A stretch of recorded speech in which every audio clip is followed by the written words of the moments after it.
mga kamamis at mga ka-espesyal, wala pang ka suklay-suklay, punta na tayo sa palengke. Ano, dog mom, naka-dog mom akong shirt. Ngayon si Chacha gising na. Pantay ate ha, hinihingal sila kasi sobrang init. Mamaya paliguan ko ulit sila. Yan si Chuchi ko. Ang ate ha, Joy, alis na kami ha. Ang ate, lagaan niyo ang ate. Papatayin ko yung electric fan kasi baka magdamag na yan eh. Pahanuin ko naman. Tawag dito. Pahingain ko siya. Yung kay Janela, pinatayan ko rin ng ibang electric fan. Dapat ngayon ang mga electric fan, lahat ng mga appliances kasi baka pagmulan ng mga sunog, kailangan nila magpahinga rin minsan tapos i-on ulit. Nangyari sa airport, ilan ang mga nasunog na mga sasakyan, ang dami. Alis na kami. Magkano pa tola? 5.5 po. Bumili ng kamote at talbos at kangkong. O yan, ang bilis matuyo. Uulamin na namin yan. Hindi na pwedeng itinda. Yung aking saging, ayan, ilalaga ko na yan.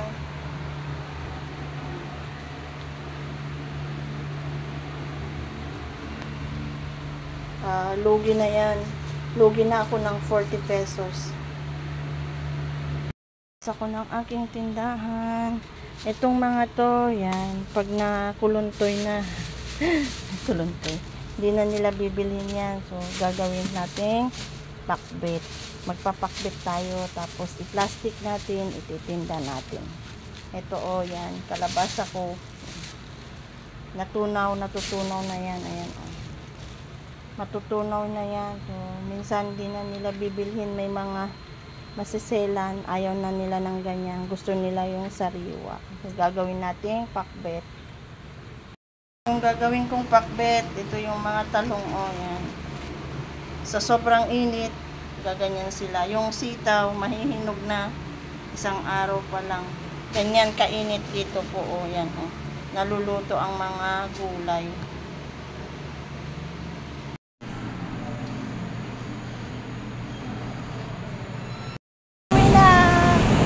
Tapos ng aking laboratory, babalikan na lang ang result. Tapos, si Janela din mamaya, mag-x-ray din siya.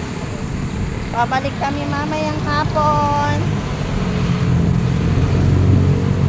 Ang init. Wala akong dalang payong. Alas 9 pa lang ng umaga. Ang init-init na.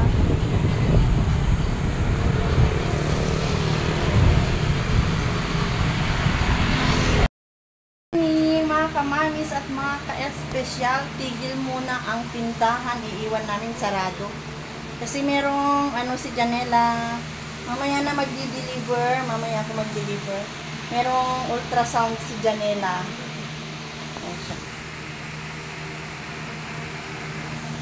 Samahan niyo ulit kami sa ultrasound ni Janela. Wala pang kain, kawawa naman ang babang niya.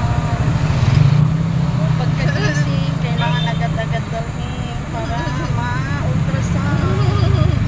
Ayaw niyang uminom ng castor oil. Masuka-suka siya.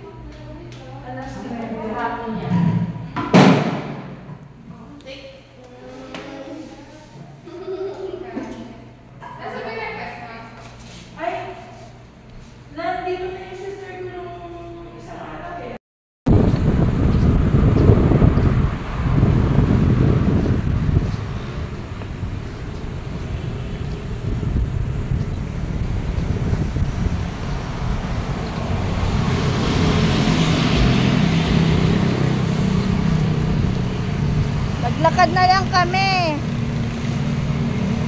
From hospital hanggang highway, maglalakad na lang. Las 9, ang init-init. Hello kanak, hi po. Ay, come on.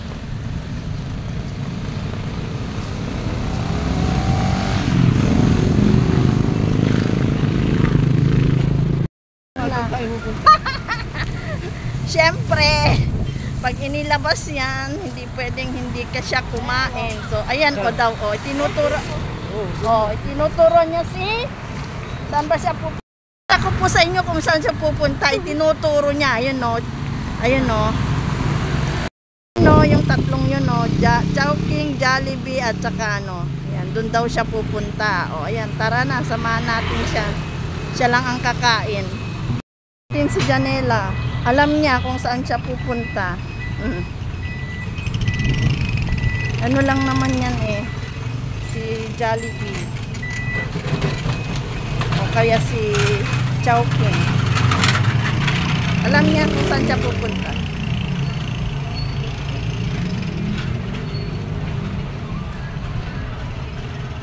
Alam niya kung saan siya pupunta. Jollibee, Chowking, o kaya Burger King. So, tignan natin kung saan pupunta si Janela.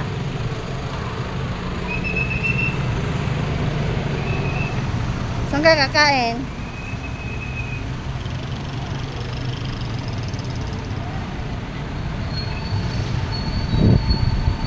Sundan, Chowking daw niya gusto. Alam mo na kung ano ang gusto niya sa Chowking. Yung chow fan lang.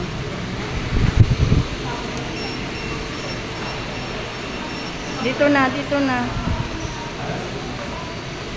so may o dyan ka na, saan ka gusto mo po? Doon doon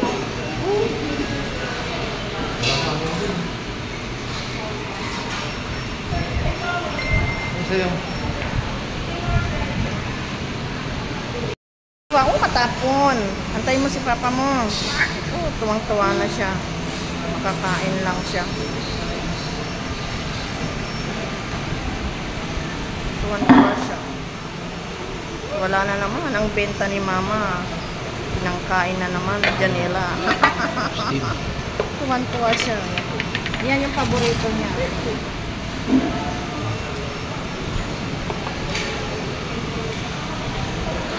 Fight. Kain na. Gutom na siya. Sabaw. Mainit ha. Mainit. Tipan mo.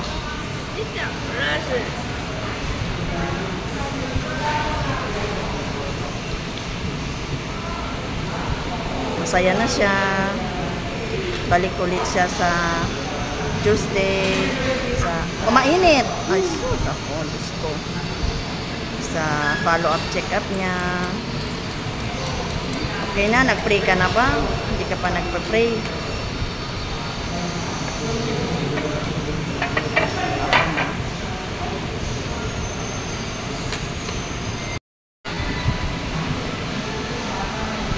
Nanood din ang tatay.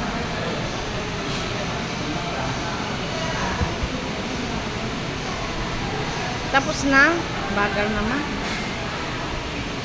Hindi man lang mamigay.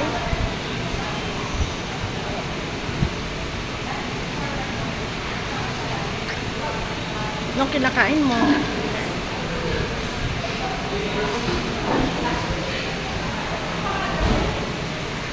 hingi siya tubig.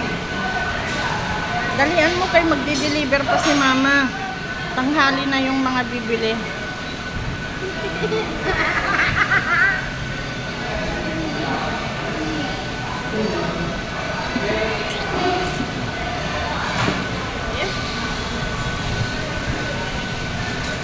Masid lang ang tatay. Bye bye everyone. Thank you for watching. Have a great day. Na nagpabuhat na. Pagod na.